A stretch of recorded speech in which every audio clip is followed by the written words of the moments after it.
In this video here, I'm gonna lay out specifically my plan of action for you. As if you were sitting right here next to me, you say, Chico, I need 15 minutes of your time so I can figure out what I need to do in my real estate business so I can get this thing started, so I can have success, so I can not be stuck, and I can finally break through. And I get questions like that all the time. Chico, can I have 15 minutes? Do you have an extra 15 minutes? No, I never have an extra 15 minutes. If I had an extra 15 minutes, I don't know if I'd give it away so easily, but I don't. In this video, what I'm gonna do is I'm gonna walk you through as if you and I were sitting together and you said, hey, give me the knowledge so I can go ahead and make stuff happen. All right, so let's go ahead and go through each principle. I'm gonna go through a certain number of principles. Look at this, my daughter left the charger battery pack outside. I don't know why I'm telling you this. These kids, absolutely horrendous. Not really, but anyway. All right, here, I got distracted. I always get distracted with these videos. All right, you get what you get, and you don't get upset. That's what I tell my daughter. That's what I tell you if you're upset about me being distracted on going on and on about nothing, like I just did for the last few minutes. All right, so principle number one. Principle number one is, before we get started with anything, think about just-in-time learning versus just-in-case learning. And this I got from a mentor of mine, Rich Sheffrin.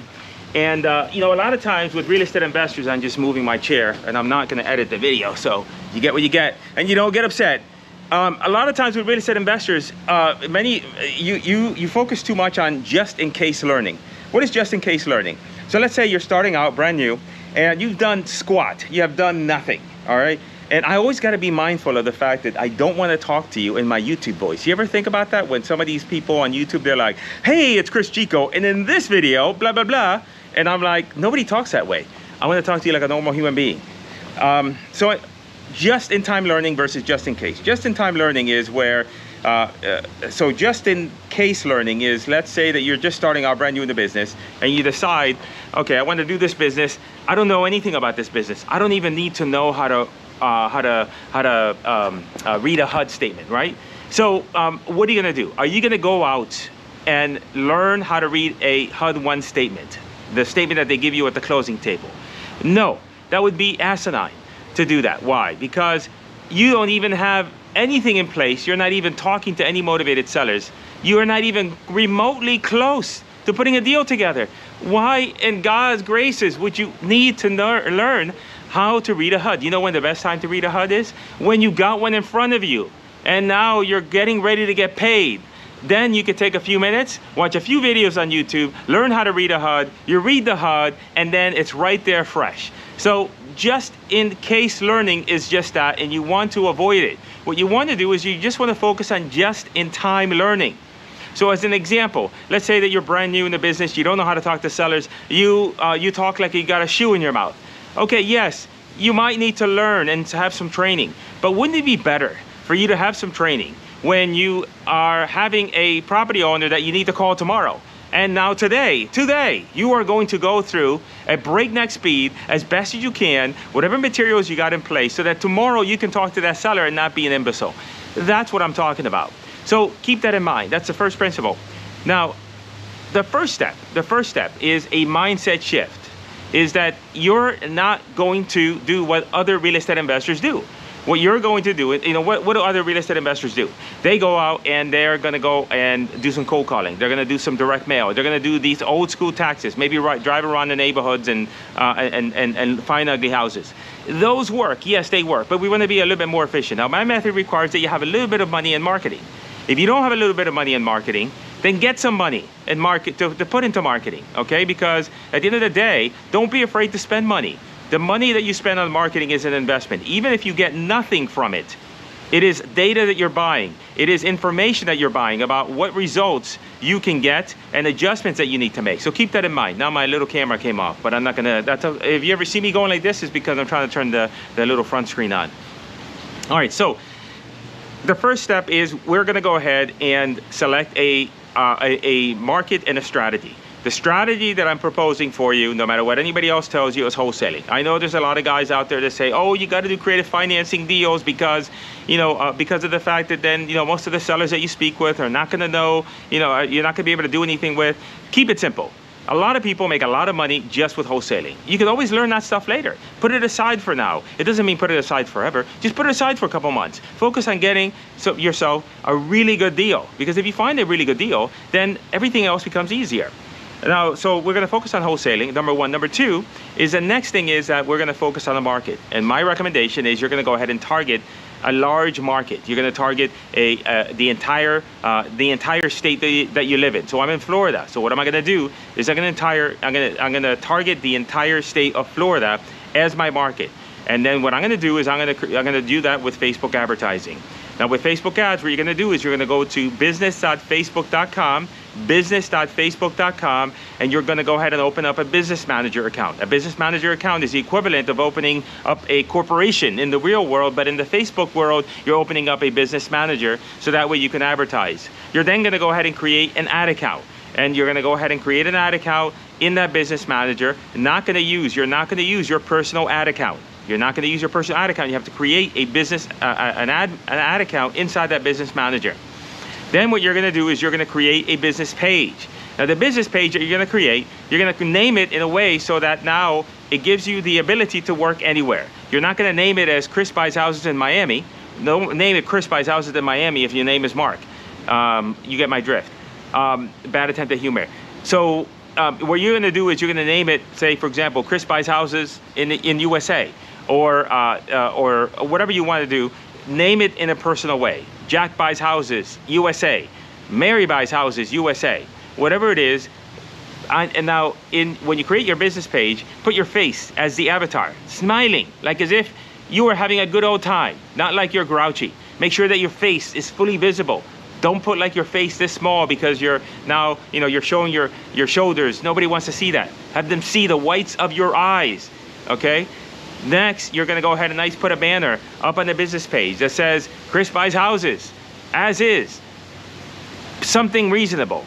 Look, now don't post a comment here saying, oh Chico, can you give me an example of a banner? Google, look it up, use your ingenuity. Figure it out, you can figure it out. If you want, you can get copies of mine, but you gotta pay for that. If you wanna pay for that, I'm more than happy to charge you for that. Check the link in the description. So then, you're gonna populate that page with some pictures. Put some pictures of houses around the area. Go put a video, take out your phone and do a video and say, hey, this is Cris and I buy houses all over the USA. If you have a house that you'd like to sell, definitely send me a message because I am ready to buy today. Now, don't get tied up with that. If you might say, some of you might say, well, Chico, can you give us a script, please? I really need a script to do a video. No, you don't need a script. Just take out the damn phone and write the video. Do the video, and that's it. End of story. All right? Next. All right, you got your Facebook page set up. Now you're going to create your ad. Easy. Easy. You're going to now you're going to, inside the business page, there's a thing called Forms Library. Look it up. Find a form, and you're going to go ahead and create a form. And you're going to create a form asking just basic information from the property owner. All right, just the name, the phone number, the email, and the address, and that's it. Okay, keep it simple. Next, what you're gonna do is now you're gonna go ahead and find some houses, find some pictures of ugly houses. Take them yourself, find them on Google. I tell you, I find these houses on Google. I go to Craigslist, grab some pictures of houses there. You're not supposed to do that. You didn't hear from me. I'm not telling you what to do. I'm just telling you what I do, and that's it. End of story. All right. Don't say like, Chico, I got in trouble because I took pictures of Craigslist and now they're after me. You figure it out. Okay. You're an adult. You figure it out. All right. So then now I had to move just to change my position here. Mix it up a little bit. Right. Is there a lizard there? I saw a lizard there. All right. Now. So then now you're gonna have a picture of a house, right? Get like 2 or 3 ugly houses. Then you're gonna go ahead and create an ad. And what is the ad gonna say? Make it conversational. Why don't you ask a question? Are you thinking about selling your house? Would you be interested in selling your house directly to a buyer instead of listing it with a real estate agent? That's simple, right? Doesn't take a rocket scientist. And then what you can do is then just put a little verb in there. I buy houses cash, as is. You know the story. Look up in the internet. Yellow letter, postcard copy. Grab some of that, put it on the ad. There you go. Now you've got your ad up and running. Now next, what are you gonna do next? Now you're gonna run the ad. What you're going to do is you're going to run it with the geography of the entire state, wherever state you live in, unless you live in New York or Illinois. There goes the ducks. If you live in Illinois, they don't allow wholesaling unless you have a license. You can do one deal, but that's it. So why start there? Start somewhere else. New York, very difficult. You got attorneys. If you're like in Bronx, Queens County, difficult to do deals. Just go somewhere else. Pick Florida. Pick Texas. Pick a state that you know a lot of wholesalers are in. Just pick the whole entire state. And you're going to run an ad. You're going to run an ad for $20 to $25 a day. That's it. $20 to $25 a day. And you're going to run that ad. And you're going to go ahead and you run it beginning in the morning, 8 o'clock in the morning. And you're going to go ahead and get leads. Now, when you get leads, right? When you get leads, then you're going to go ahead and get a notification. What you got to do is you got to set up a thing called Zapier. Zapier in order to connect the lead form, to then send you the lead somewhere, either by email, to your text message, or maybe you want to send it to your CRM. Got to send them somewhere. Well, you can download them from Facebook, but then you got to be checking Facebook all day long. Easier for it to be sent to you. All right. Now, what you're going to do is these people are going to fill out the form, and they're going to raise their hands and say, "Hey, I'm interested in selling my property." Guess what? Now it's go time. What are you going to do? Easy. You're to the I would say call them. If they don't pick up, call again. Because sometimes if you don't pick up the first time you call again, then they'll pick up the second time. If they don't pick up the second time, leave a message. Then text message them and say, "Hey, Mary, this is Chris from Cris Buys Houses. I was reaching out about your property at 123 Main Street. Let me know when you want to. Let me know when you can chat." If they don't respond, you can say, "Hey, can you tell me a little bit more about the property that you're interested in selling?" Initiate some sort of conversation. If they don't call you back, and then they start chatting with you on text, continue to chat with them on text. Don't don't break the chain. Most of us communicate by text. And anyway, I talk to my wife more in text. I text to all my friends more in text than anything else.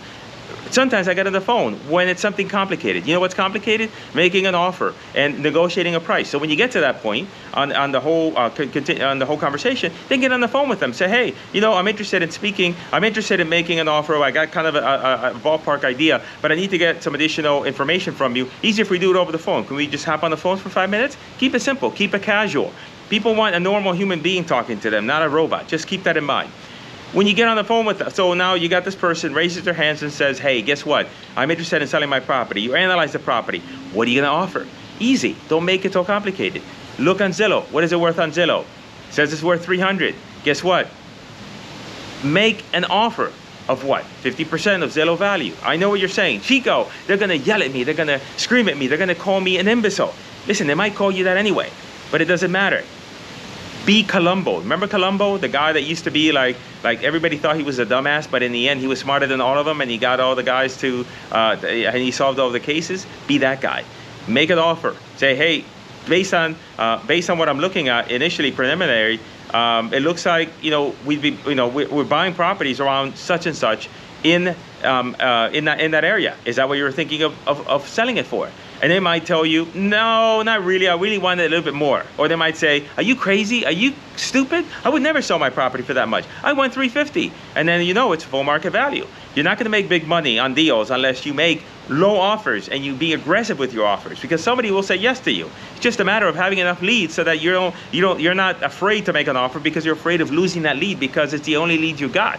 That's a problem. You got to get an abundance of leads, because if you had 50 leads sitting in your CRM on your phone right now, you'd be rifling offers left and right, and you wouldn't care. Why? Because you got 50 of these suckers. I don't mean to call the seller suckers. I mean to call the lead, you know what I mean. It's a colloquial. What's the right word? I can't think of it. It's a Puerto Rican in me. I can't think of that term. Forgive me. Okay. All right. So where was I? All right. So then now you make an offer, and then what's going to happen is I say that you're out of 50 leads, you're going to come up with a handful of properties that look like, we might have something here. This looks like a good price. I have no idea if it's going to sell. You don't need to figure out what a property is going to be worth. You don't need to figure out what a property is going to sell for. All you got to figure out is this worth an effort? Am I going to put it on the contract? So then go ahead and put it on the contract. Send me the agreement. And then you're going to get photos of the property. And then what you're going to do is you are going to, now I'm glossing over a few things here. Number one is you got to have the right agreement. Make sure you have an inspection period so that then you're not, that you have enough time that if you can't find a buyer, then you're going to go ahead and cancel the contract. All right, and presupposes that you have an intelligent conversation with the seller and explain to them the process of, hey, what I'm going to do is I'm going to send you the agreement. You're going to go ahead and look or review it. You're going to go ahead and authorize it. Then I'll get it back, and then at that point, then we'll get our funding partners to go ahead and take a look at the property, give us a final funding approval. At which point we'll send it to the title company, and then at that point, then we'll be able to close. Funding partners are your buyers. Now, once you have an agreement with the seller, what are you going to do? You're going to go ahead and use Facebook Marketplace. You're going to use Craigslist. You're going to use, you're going to go on Craigslist and look for other wholesalers. You're going to go on Craigslist and post a property without the address. You're going to go ahead and use PropStream. Go to flipanywheredata.com, look at the link in the description. You're going to go ahead and pull a list of cash buyers from there, and you're going to connect with them. You're going to figure out who they are, and you're going to reach out to them. You've got to, a lot of times you want to do things automated. A lot of times you want to do things the easy way. Yes, I know I want to do things the easy way, but sometimes you do have to do things the hard way before they get easy. And by that I mean you got to hustle. You got to get on the phone. You got to grind it out. You got to talk to people. And you're going to find either one or two things. Either the buyers are going to tell you that is not a deal. I don't know what crack you were smoking, but whatever it is, send it my way because that thing is horrible. Or you're going to find somebody that says that's a good deal. I want to take a look at it. And guess what? You set an appointment with him, you take a look at it, you negotiate the price, and then lo and behold, if you follow this process enough times, you're going to get a deal. You get hung up on, oh, it's not working. Oh, you get hung up on all these things.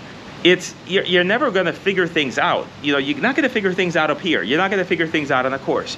The course can help you. If you get my course, I can help and I can guide you and I can minimize mistakes. I can put things in your favor, stack chips on your side of the table so that you have a better chance of success. But at the end of the day, no matter how good my course is or anybody else's course is, the thing that makes the difference is the action you take on the field, and that is what's going to help you figure things out. And the quicker you understand that, the quicker you understand that making a mistake is not a mistake. Making a mistake is one of the goalposts on the way to success. That's what makes the difference. And in the end, when you really look at it, you're making things too complicated. Work on speed. Work on making sure that you're mitigating your risk. You're working within a framework of you got certain things, right? You got certain things in place, right? You're not gonna put a property on the contract that is listed on Zillow for $350 and you're gonna put it on the contract for $325. No, that's not gonna work. Nobody's gonna make any money. But even if you did do that, even if you did do such a thing, guess what will happen? An investor is going to tell you are out of your mind. And you're going to be like, why am I out of my mind? And they're going to say, because nobody's ever going to buy this property off for you because it's not a deal. And then they're going to tell you how much of an nincompoop you are for putting a property on the contract. But guess what will happen? You're not going to do that again in the future. Why? Because you learned. And how did you learn? You learned because you made a mistake and you corrected it and you kept on going. And that's it. That is it. So anyway, this is the short version. I've got a training you can watch. It'll give you the extended long version if you wanted that. Let me know this. What questions? I gave you the big picture. Big picture. There's a lot of holes in this picture, right? Tell me, what are the holes that you would like me to fill? And I will do a series of videos over the next couple of weeks filling in the holes for you. So then that way, that sounds kind of bad. Filling in the holes for you so that in the end, it now bridges the gap for you so that you can go out and have success and do a deal, and maybe we can work together at some point. But that's it. That's my video for you today. I don't even know how long the video is. Hopefully it was interesting and exciting for you. I've got training that'll pop up somewhere around here. Make sure you subscribe, hit the notification bell, because if you don't do that, then I feel depressed and I feel like you don't want me. And in the end, I want to feel wanted. I want to feel like you care, and that's how I know that you care. Take that. That's it. End of story.